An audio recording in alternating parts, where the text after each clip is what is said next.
Welcome to your Saga Oasis, the unpretty children.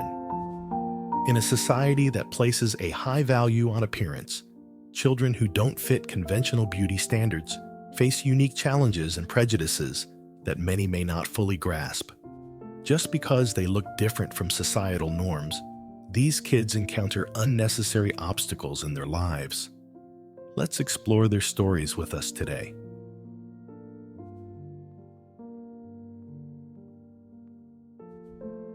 Heartbreaking stories. A little girl had a large birthmark covering her face, stretching from her eyes to her cheeks. She had ugly teeth and dark skin. Her classmates wouldn't play with her.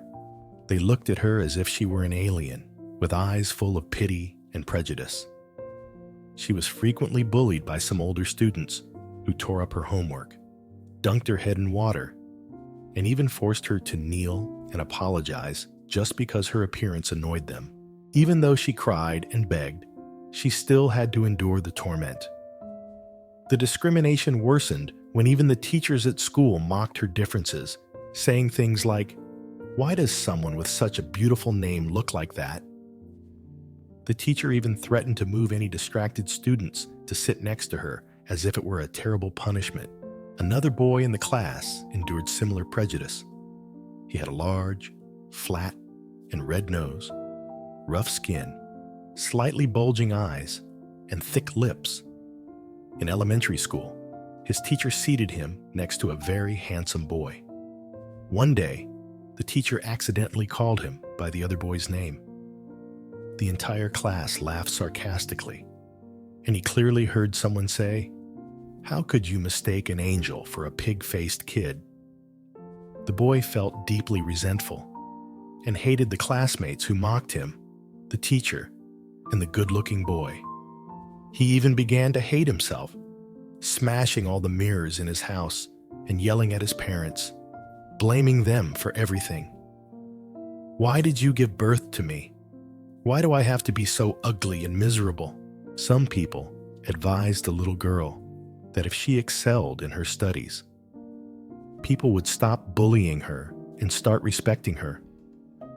So she threw herself into her studies with a fierce determination. There were nights when she studied while crying, didn't dare to take a break for fear of being bullied again. She saw studying as a major operation, a way to protect herself.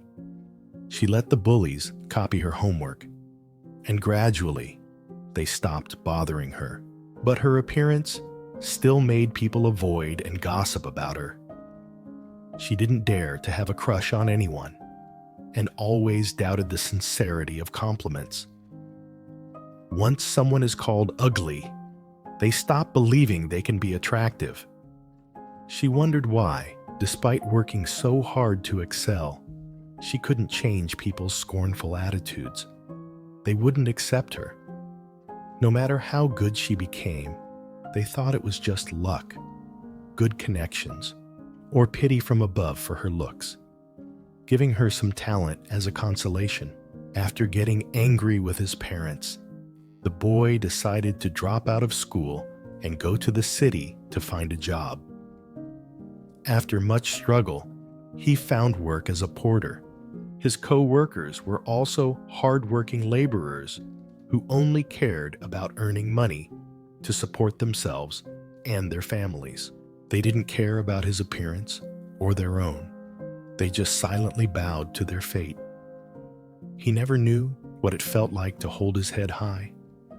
His shoulders were hunched, his head lowered as he carried heavy loads. He felt like his life was worthless and longed for love. But perhaps, in this era, love is not for the unattractive person. He mocked his own fate, wondering if he was born at the wrong time, into the wrong family, or in the wrong community. Yes, he lived in a community where everyone valued appearance. And does appearance matter? Yes, it matters a lot.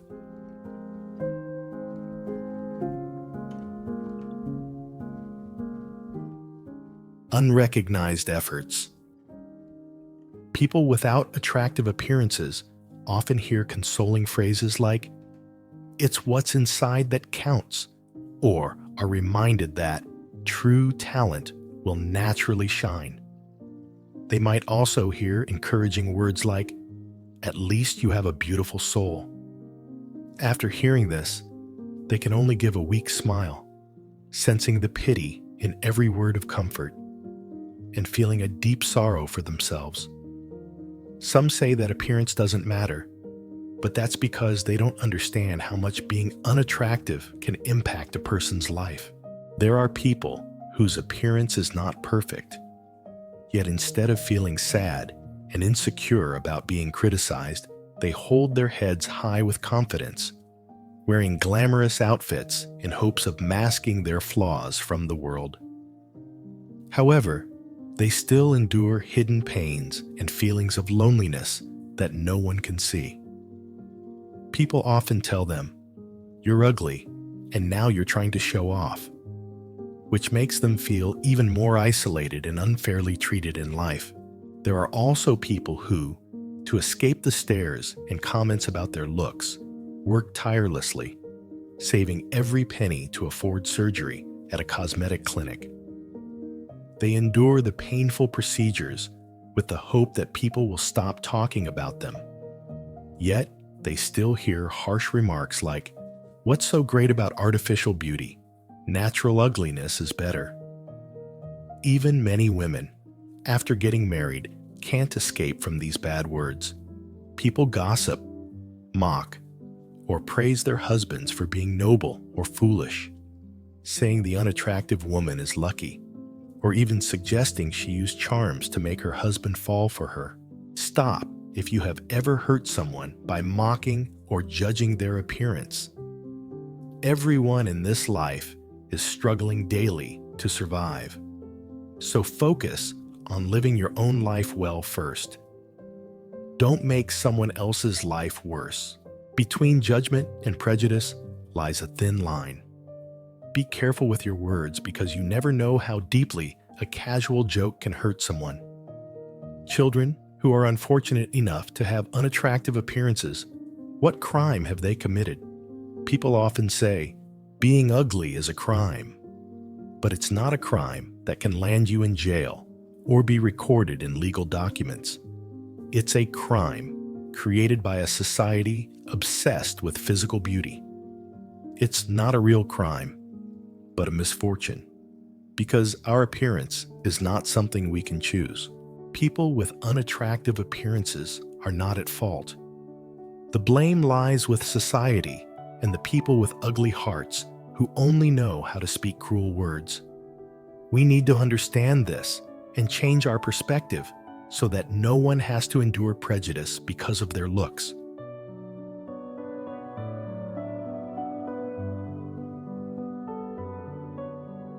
Movements supporting people with unattractive looks are on the rise.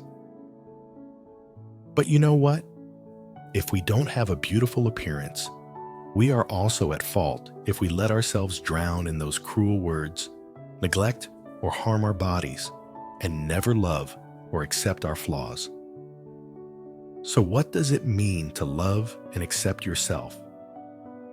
Self-love is a phrase that is familiar to us. Today, it represents an optimistic and positive attitude towards life, bringing oneself positive thoughts to feel confident and beautiful in one's own skin. From this, the body positivity movement was born, with slogans like, "Be happy with who you are." This movement encourages people to repeat affirmations of self-love such as, "I am beautiful, I love myself," or "I love my body," until they become reality.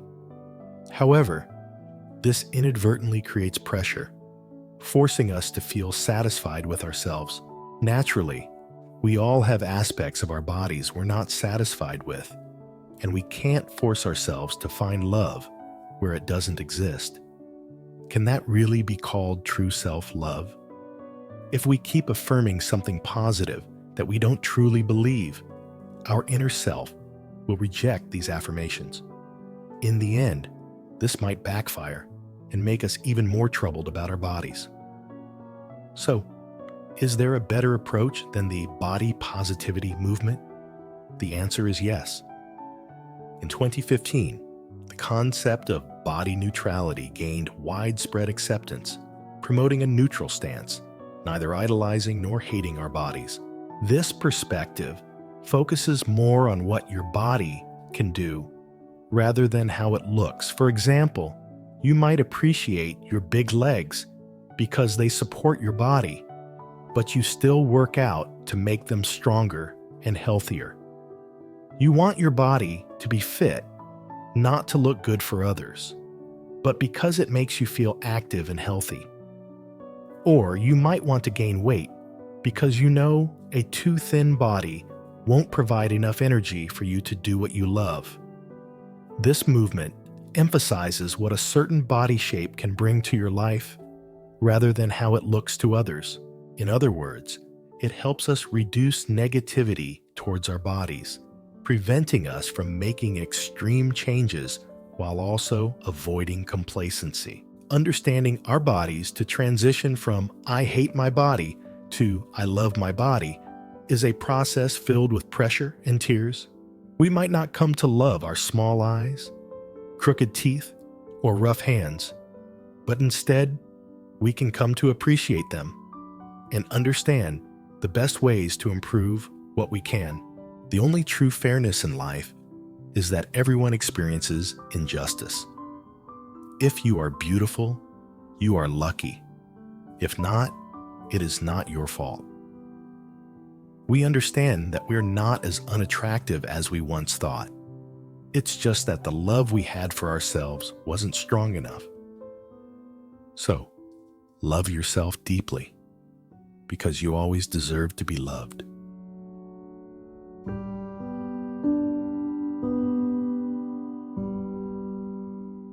It's the end of the video. Thank you for joining us today. And don't miss out on more videos from us by subscribing and turning on the notification bell icon.